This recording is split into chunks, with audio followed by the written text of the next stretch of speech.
Simon Levine, the man, the myth, the legend. This is the earliest known portrait of Simon, which he actually commissioned himself while still in the womb, communicating his ideas by tapping on his mother's stomach during pregnancy. Trisha resented his pre-birth Morse code contact and insisted on him wearing stripes exclusively on all occasions, for no apparent reason. Simon felt like he was being punished for a failure to get work as an Amy Winehouse lookalike. And despite the support of her family, it was quite clear that no one had actually heard of Amy Winehouse, nor would do, for at least another 30 years. Simon attempted to accessorize his way out of his stripy prison, but to no avail, and eventually his frustrations turned to violence. Initially, he tried to strangle his brother, before lashing out at everyone else, including himself, which followed a period of self-harm. His only solace during this time was a small iron, which he loved dearly. It was his passion for irons that led to one of his first inventions in later life, the portable iron cozy. Designed to keep irons warm and portable, it proved very popular amongst nomadic housewives everywhere. Desperate to flee the clutches of his own family, he made several attempts to escape, each one more daring than the next. He eventually managed to commandeer a boat, but did not find the right outfit until much later. Finally, after trying to fake his own suicide, he gave up and sulked for several years. He was only brought out of his depression with his discovery of girls, and would engineer suitable situations that would elicit conquest.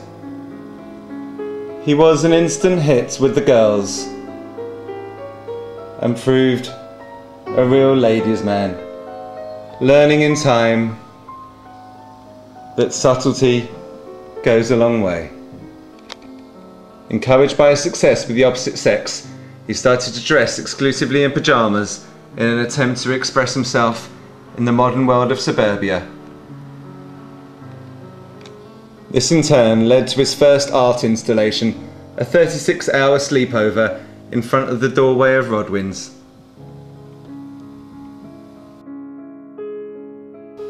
Shunned by the art world, he went to Hollywood and enlisted the help of top film producer Manny the Man Temple, who helped him raise funds for his first feature, an adaptation of Oliver Twist, set controversially at a school fete in North London.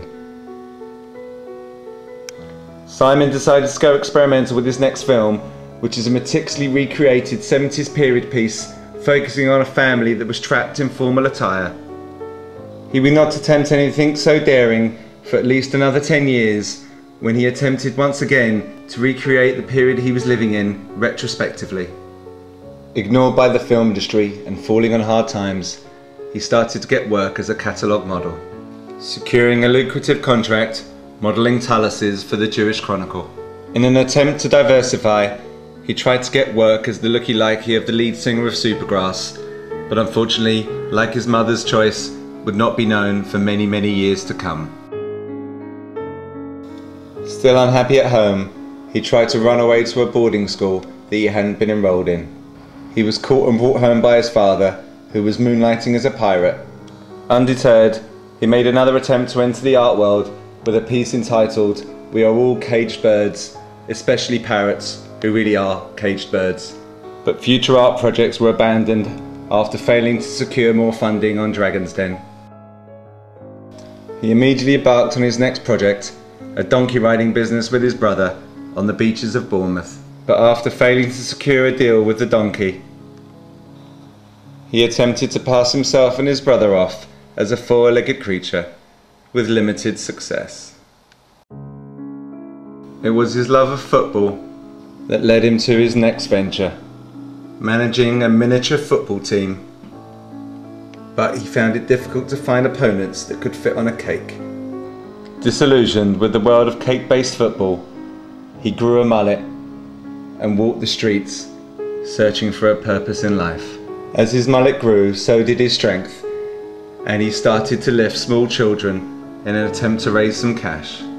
This proved effective, and he then started to shoot small children, also for cash. With money saved, he set up a rival QPR team consisting of himself and 4 other family members. They fared badly against teams of 11 players and were eventually transferred to West Bromwich Albion for a very small fee. His decisions started to become erratic, and he spent the remainder of his money on half a cardboard cutout of Fred Flintstone, which he attempted to erect in the desert to pass off as a tourist attraction. Living on the periphery had taken its toll, and he secured a deal to be readmitted into normal society, on the proviso that he would always dress in formal attire, no matter what the situation. After receiving several compliments on the way he looked, he decided to reinvigorate his modelling career. No look was beyond him, and he flourished in the fickle world of fashion. He became known in the industry as the man of 1,000 faces. But after getting hit on the head by a surfboard during a photo shoot for Vogue magazine, he started to display signs of instability. However, he was now loaded and splashed his cash on expensive sports cars,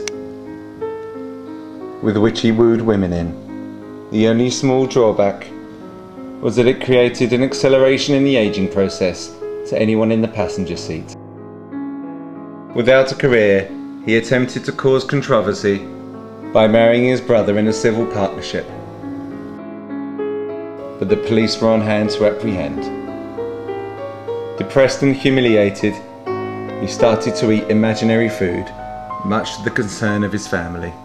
His despair eventually led to a suicide attempt, which no one, including himself, took particularly seriously.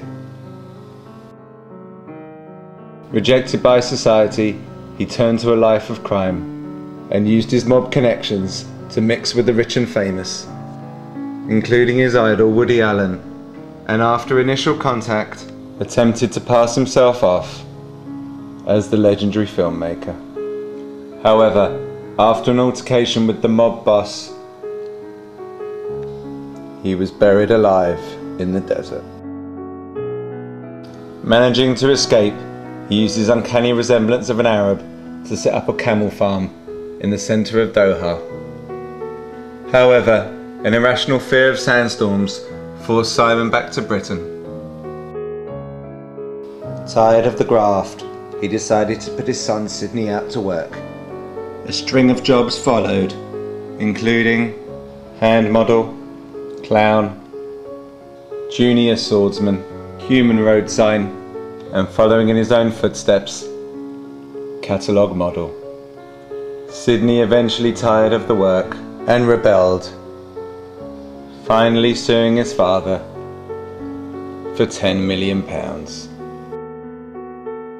Keen to start afresh, Simon changed his look, and that combined with the purchase of a pink iPhone cover propelled him into a world of shave-headed men. This culminated in a DJ residence at GAY.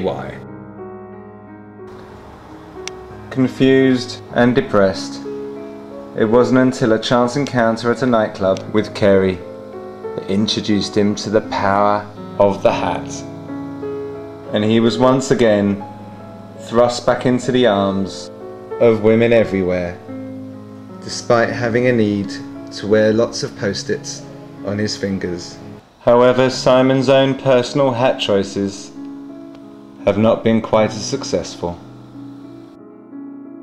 However, with confidence still at a high, he returned to his one true passion, filmmaking, and he has been doing it successfully ever since.